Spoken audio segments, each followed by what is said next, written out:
आज इस वीडियो के जरिए हम कुछ और क्वेश्चंस की प्रैक्टिस करेंगे। जितना ज़्यादा प्रैक्टिस करेंगे उतना ही बिना अटके और कम समय में इन्हें सॉल्व कर पाएंगे। चलिए शुरू करते हैं। Some more questions for practice. From the following transactions state the nature of account and state which account will be debited and which account will be credited. अब कुछ ट्रांजैक्शंस हम देखेंगे और उसे हमें बताना है कि नेचर ऑफ अकाउंट क्या है और किस अकाउंट को डेबिट किया जाएगा और इसे क्रेडिट। चलिए एक के बाद एक ट्रांजैक्शंस अभी सॉल्व करेंगे। First, Manu started business with cash ₹1 lakh. इसमें दो अकाउंट्स इन्वॉल्व है, पहला है कैश अकाउंट और दूसरा कैपिटल अकाउंट। कैश मतलब कि एसेट, एसेट जब भी बढ़ते हैं उसे डेबिट किया जाता है। मनु ने बिजनेस में पैसे इन्वेस्ट किया है, ये कैपिटल है। कैपिटल जब भी बढ़ते हैं तो ये क्रेडिट किए जाते हैं, तो इसे क्रेडिट करेंगे ₹1 लाख। तो दो अकाउंट्स इन्वॉल्व है इसमें, कैश अकाउंट को डेबिट किया जाएगा एंड कैपिटल अकाउंट को क्रेडिट किया जाएगा। बस इसी तरीके से हमें कुछ ट्रांजैक्शंस को सॉल्व करना है और सीखना है। Second, he purchase furniture for business ₹20,000।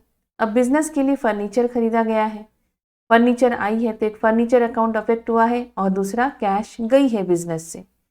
Furniture increase हुए हैं, एसेट इंक्रीज होने से डेबिट किया जाता है और कैश कम हुई है, कैश भी एक एसेट है, एसेट कम होने से उसे क्रेडिट किया जाता है। तो furniture account would be debited और कैश अकाउंट को किया जाएगा credit. Purchase goods on credit from Anshul ₹6,000। Anshul से 6,000 में गुड्स क्रेडिट में यानी कि उधारी में परचेज किए गए हैं। दो अकाउंट्स इन्वॉल्व है, purchases account and Anshul account. Cash गई नहीं है इसलिए अंशुल क्रेडिट होंगे, एक नई लायबिलिटी बढ़ गई है। परचेसेस एक्सपेंस है, एक्सपेंसेस बढ़ने से डेबिट किए जाते हैं तो purchases account would be debited ₹6,000 से।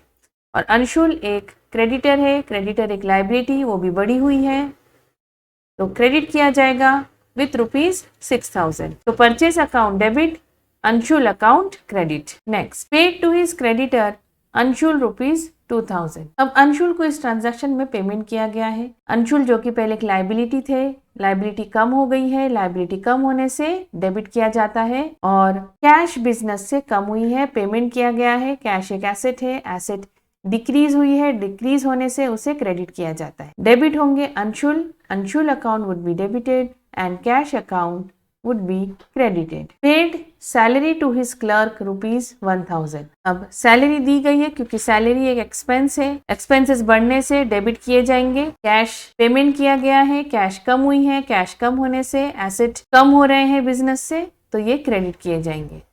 तो सैलरी अकाउंट डेबिट किया जाएगा और कैश अकाउंट को क्रेडिट किया जाएगा। Paid rent ₹500। रेंट एक्सपेंस है, एक्सपेंसेस बढ़ गए हैं इसलिए rent account would be debited. Cash कम हुई है बिजनेस से, कैश कम होना मतलब एसेट का कम होना इसलिए कैश क्रेडिट किया जाएगा, इसलिए रेंट अकाउंट डेबिट होंगे एंड कैश अकाउंट क्रेडिट होंगे। Received interest ₹200। ₹200 का इंटरेस्ट मिला है तो कैश आई है, कैश आने से मतलब एसेट बढ़ गई है इसलिए डेबिट किया जाएगा कैश को ₹200 से।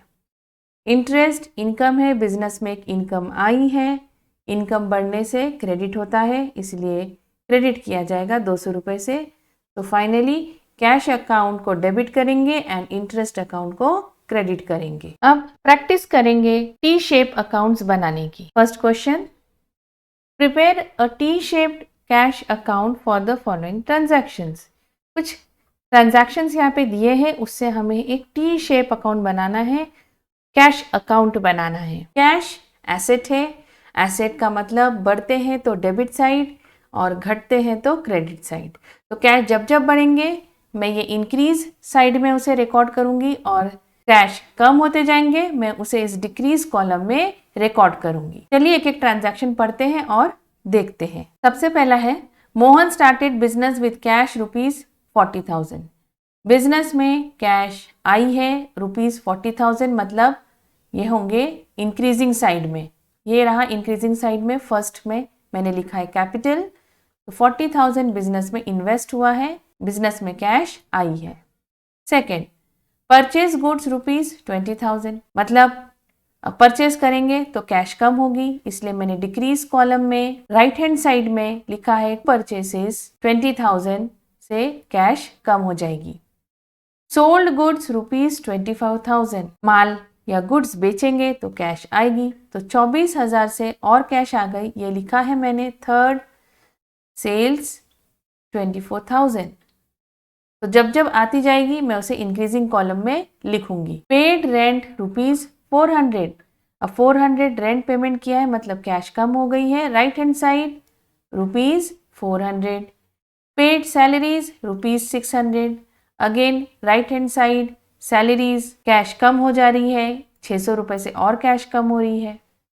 ड्रू फॉर पर्सनल यूज ₹1000, मतलब प्रोप्राइटर ने अपने पर्सनल यूज के लिए 1000 रुपीज विदड्रॉ किया है, तो ये भी तो बिजनेस से कैश कम हुई है, इसे नाम दिया है ड्रॉइंग्स।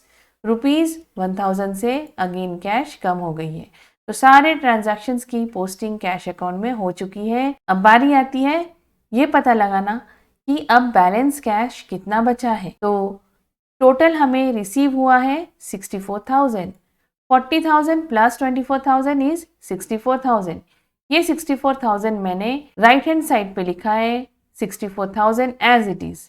ऊपर के ये सारे जो एक्सपेंसेस हैं इसे 64,000 से माइनस करेंगे तो बैलेंस कैश मिलेगा 42,000। तो मतलब बिजनेस के पास 42,000 का कैश बैलेंस है इन खर्चों को पेमेंट करने के बाद। इस तरीके से कैश अकाउंट बनाया जाता है।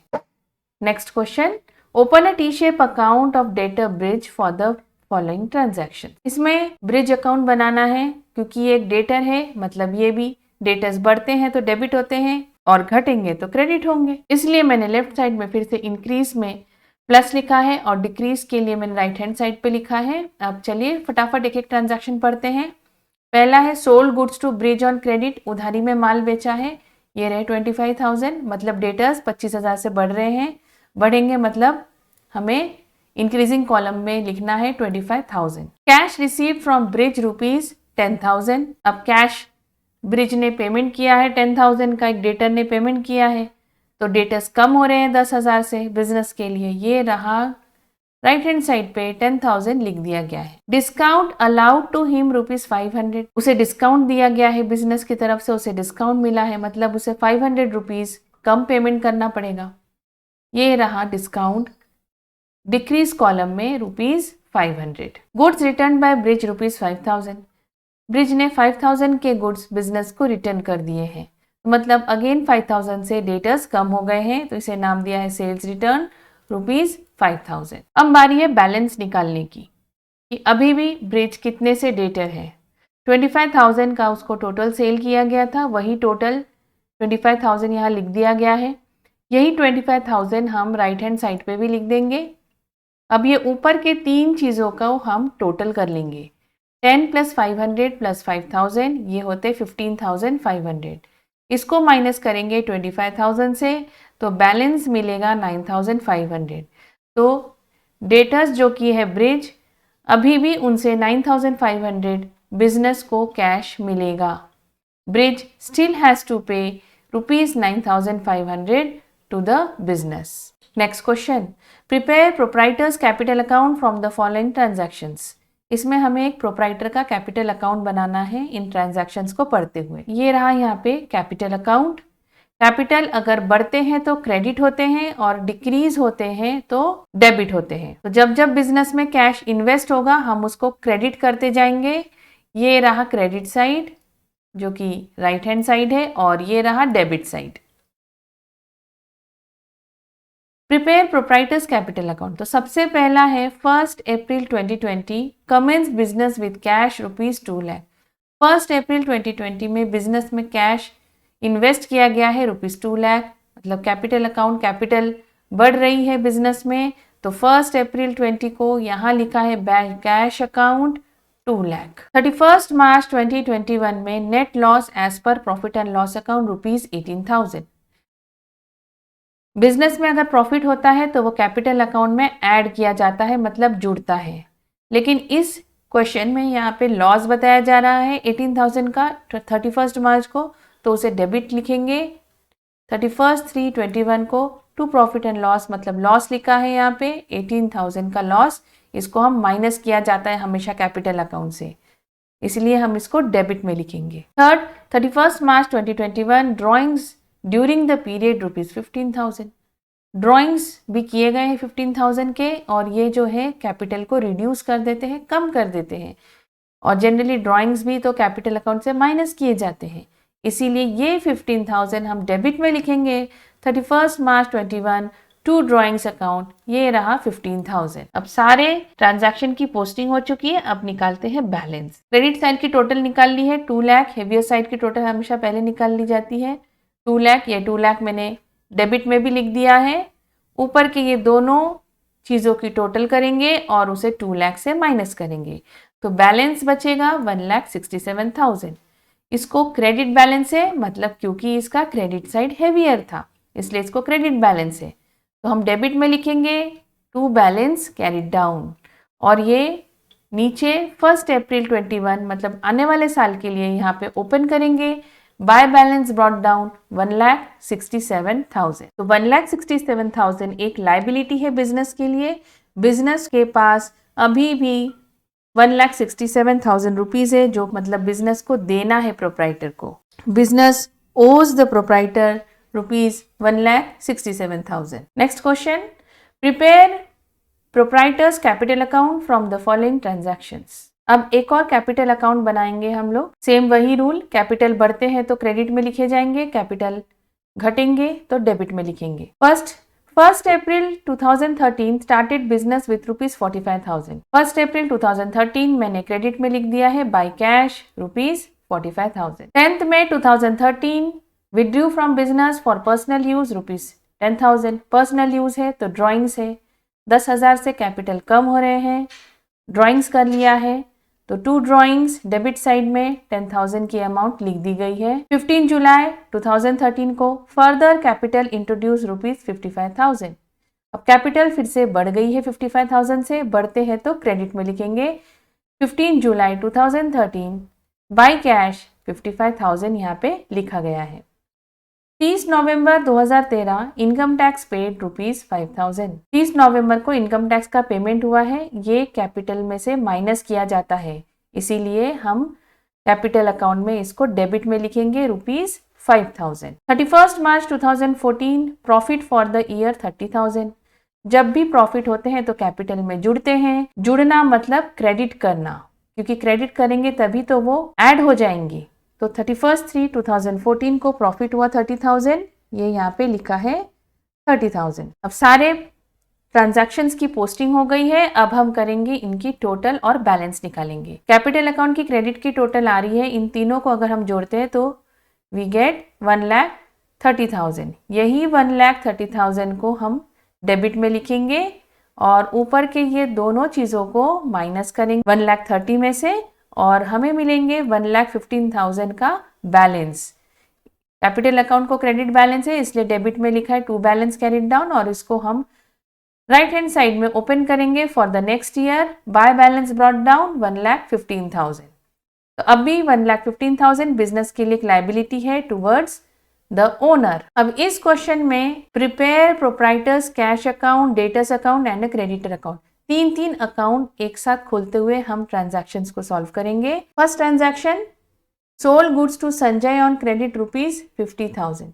यहाँ देखिए मैंने तीनों अकाउंट जो हमें खोलने हैं, कैश अकाउंट, डेटर्स, इसमें संजय है, उसका नाम भी लिख दिया है मैंने। क्रेडिटर अकाउंट खोलने को कहा गया है, ब्रैकेट में मैंने राम लिख दिया है। ऐसे तीनों को हम खोल लेंगे और एक एक ट्रांजैक्शन पढ़ते हुए हम इनकी पोस्टिंग करते हुए स्टेप बाय स्टेप आगे बढ़ेंगे। फर्स्ट ट्रांजैक्शन में संजय को गुड्स सोल्ड किए गए हैं ऑन क्रेडिट ₹50,000। तो संजय डेटर बन गए हैं, तो संजय इज अ डेटर, उसे क्रेडिट में गुड्स सोल्ड किए गए हैं। तो टू सेल्स डेबिट में लिख दिया है 50,000, क्योंकि debtors is an asset, asset बढ़ने से डेबिट किए जाते हैं। Next, sold goods to Mohan for cash ₹20,000।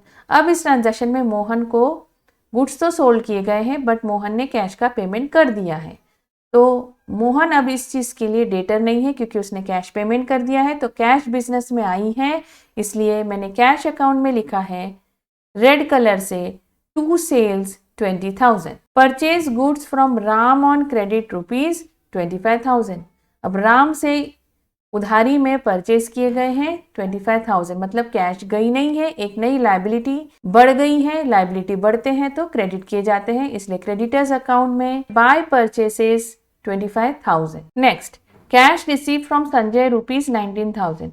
अब संजय ने 19,000 का कैश पेमेंट किया है, मतलब बिजनेस में कैश आई है. कैश आई है मतलब कैश के डेबिट में एंट्री होगी. टू डेटर, ब्रैकेट में संजय लिखा है मैंने, 19,000. अब इसका एक और इफेक्ट होगा. 19,000 से डेटर्स कम हो गए हैं. डेटर्स कम होते हैं तो उसे क्रेडिट किया जाता है, इसलिए बाय कैश 19,000 मैंने संजय अकाउंट में लिखा है. Next, goods return by Sanjay rupees 2,000. Sanjay ने 2,000 के गुड्स रिटर्न कर दिए हैं, मतलब 2,000 से अगेन डेटर्स और कम हो गए हैं, तो डेटर अकाउंट में बाय सेल्स रिटर्न करके लिखा है rupees 2,000. Next, paid rent rupees 500. अब रेंट का पेमेंट हुआ है, मतलब कैश कम हुई है. कैश जब भी कम होगी तो कैश के क्रेडिट में लिखेंगे by rent rupees 500. Cash paid to Ram rupees 15,000. अब राम को कैश का पेमेंट किया गया है, मतलब कैश सबसे पहले तो कम हो गई है. रेंट के जस्ट नीचे लिखा है बाय राम, एक क्रेडिटर है, 15,000 का पेमेंट कर दिया है. क्रेडिटर को एक पेमेंट किया है, मतलब क्रेडिटर्स 15,000 से कम हुए हैं. तो जब भी क्रेडिटर्स कम होंगे मतलब लायबिलिटी कम होंगी तो उसे डेबिट करेंगे, इसलिए क्रेडिटर के डेबिट में लिखा है टू कैश 15,000. अब सारी एंट्रीज का पोस्टिंग हो चुका है. अब बारी आती है बैलेंस निकालने की. सबसे पहला है कैश अकाउंट. कैश में सबसे पहले हम डेबिट साइड की टोटल निकाल लेंगे, तो वो आती है 39,000. यही 39,000 मैंने क्रेडिट में भी लिख दिया है. ऊपर के ये दो चीज़ों की टोटल 15,000 प्लस 500 इस 15,500. इसे हम 39,000 से जब माइनस करेंगे तो बैलेंस कैश मिलेगा 23,500. मतलब बिजनेस के पास अब भी कैश बैलेंस है 23,500 का. अब बारी है डेटर्स अकाउंट की बैलेंस निकालने की. 50,000 और तो कुछ था नहीं, तो वही नीचे फिगर आ जाएगी. वही 50,000 यहाँ लिख दिया है. ऊपर के दो चीज़ों की टोटल करेंगे, उसे जब 50,000 से माइनस करेंगे तो बैलेंस मिलेंगे 29,000. अब भी 29,000 इज रिसीवेबल फ्रॉम डेटर. अब बारी आती है क्रेडिटर्स अकाउंट की टोटल करने की. क्रेडिटर्स का क्रेडिट साइड है 25,000, उसकी टोटल निकाल ली है, वही हम डेबिट में लिख देंगे. ऊपर 15,000 क्रेडिटर्स का पेमेंट कर चुके थे, तो 15,000 माइनस 25,000 इज बैलेंस 10,000. मतलब अभी भी क्रेडिटर का 10,000 का पेमेंट बाकी है. तो इस तरीके से किया जाता है बैलेंस, और ऐसे बनाए जाते हैं टी शेप अकाउंट्स. आप इस वीडियो को फिर से देखिए और ऐसे क्वेश्चंस की प्रैक्टिस करिए. जितना ज़्यादा आप प्रैक्टिस करेंगे आप उतने अच्छे तरीके से इनको और कॉन्फिडेंटली आप सॉल्व कर पाएंगे. वीडियो पसंद आए तो प्लीज़ लाइक बटन ज़रूर दबा दीजिए और अपने फ्रेंड्स में भी शेयर करिए. और अभी तक अगर चैनल को सब्सक्राइब नहीं किया है तो प्लीज़ सब्सक्राइब करिए. और मिलते हैं नेक्स्ट वीडियो में.